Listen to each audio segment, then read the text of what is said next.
회색지대 농막을 택해야 할까? 합법적 숙박이 가능한 체류형 쉼터를 택해야 할까? 농막 대 체류형 쉼터. 과연 어느 쪽이 나에게 적합할까? 오늘은 귀촌과 5도 2촌의 필수, 체류 공간에 관한 이야기를 들고 왔습니다. 안녕하세요. 산촌의 내집짓기 김혜정입니다. 어느새 5도 2촌은 옛말이 되고 이제 4도 3촌을 꿈꾼다죠.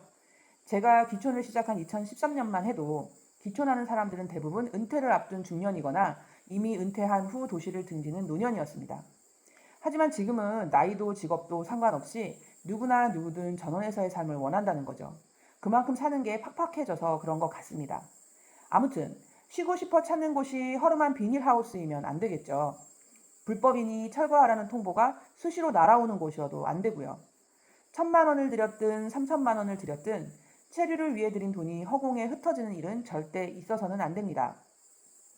그러기 위해 올바른 선택을 해야 합니다. 지난 영상에서 우리는 이방인이라고 말씀드렸죠. 그래서 절대 불법하면 안 된다고도 말씀드렸고요.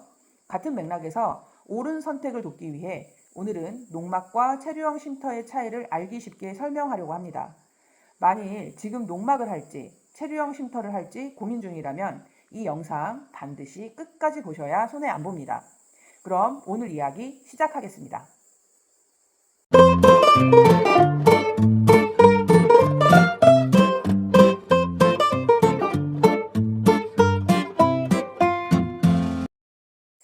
정부는 도시와 농촌 간의 균형 발전과 농촌 활성화라는 큰 정책적 목표를 가지고 농촌 체류형 쉼터를 허용했습니다.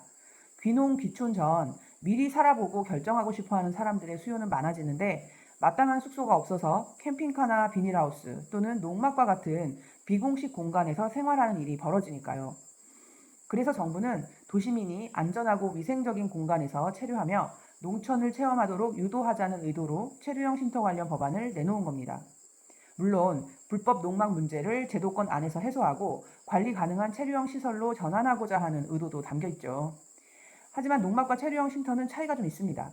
설치 목적부터가 달라요. 농막은 일시 휴식만 가능, 쉼터는 장기 체류 가능. 다들 아시겠지만 농막은 사실 숙박이 불가합니다. 저도 처음 농막 지을 때 농작물 때문에 2시간 넘는 거리를 매일 왔다 갔다 하라는 겁니까? 하고 따졌습니다. 옥수수, 감자 심어놓고 주말에 돌보러 오는 거 있을 수 있는 일이잖아요. 그런데 그 주말에 와서 농막에서 하룻밤 자는 게 불법이라니 어처구니가 없었습니다. 그런데 법이 그렇대요. 그래도 일단 지어놓고 보자 하는 심정으로 농막을 완성하고 세간까지 모두 들여놓았습니다. 그리고 될 대로 되라 하는 심정으로 기다렸죠. 농막 신고 후 현장에 나온 공무원이 매의 눈으로 농막을 살핍니다. 그러더니 한다는 말이 냉장고에 싱크대에 화장실까지 있다고 이건 농막이 아니라는 겁니다. 그래서 신고를 받아줄 수가 없다는 거예요. 그럼 우린 어떡하나요? 하고 물었더니 그 대답이 더 가관입니다. 그렇게 저는 시작부터 불법을 했습니다.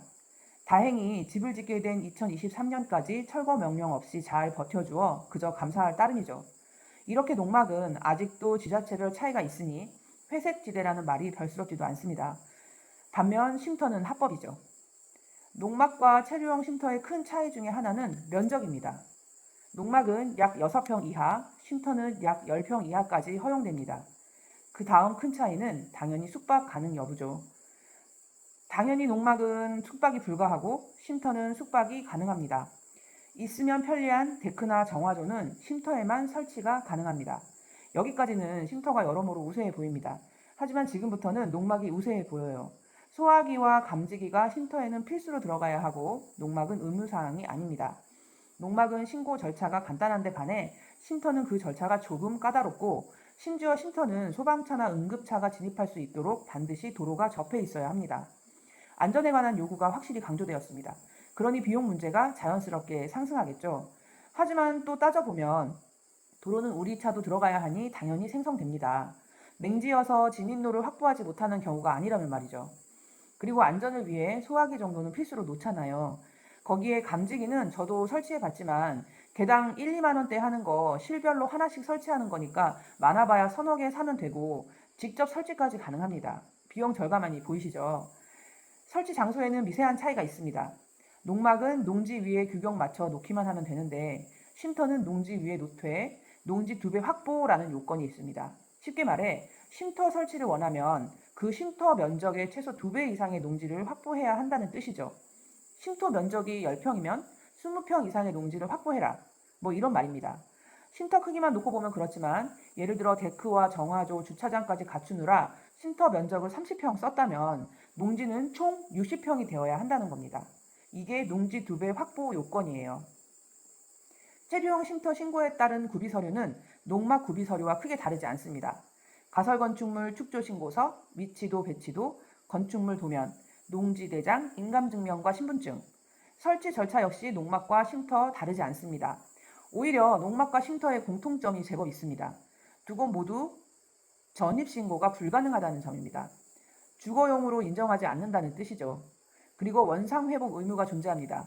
존치기간 만료 시 철거 또는 연장 신고가 필요하고 위반 시 원상복구 명령이 가능하다는 거죠. 또 불법 사용 시 단속 대상이 됩니다. 거주나 숙박업 또는 확장 등의 용도를 위반했을 시 불법 건축물로 간주되어 과태료와 철거 대상이 됩니다. 존치기간 궁금하실 텐데요. 존치기간은 농막 쉼터 모두 3년입니다. 3년 후 연장 신고를 하는 형식이고 최장 12년까지 연장이 가능한 것으로 되어 있지만 사실상 지속적으로 사용하고 있는 실정이라고 보시면 됩니다.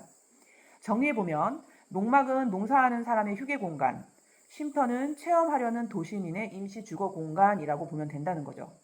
하지만 농막과 쉼터는 모두 임시 건축물이고 행정 신고 후 사용 가능한 유사한 형태의 구조물이라는 겁니다.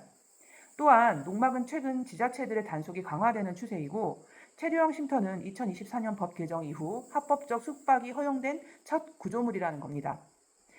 제작 업체들도 발빠르게 움직여 농막이든 체류형 쉼터든 선택의 폭이 상당히 넓어졌죠. 가격은 원하는 정도에 따라 천차만별이고요. 무엇보다 마음에 들고 튼튼하며 가성비 좋은 거처를 구하는 게 가장 중요하겠죠. 어떤 쪽을 선택하든 내가 뛰고 발품 팔아야 하는 건 똑같습니다.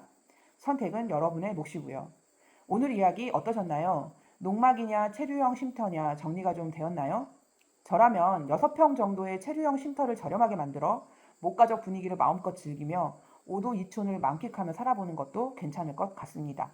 그게 좋아 결국 서울 생활 접고 이렇게 이주했지만요. 오늘 이야기는 여기까지입니다. 혹시 저에게 제안하고 싶거나 궁금한 점 있으시면 아래 고정 댓글에 달린 링크를 클릭하세요.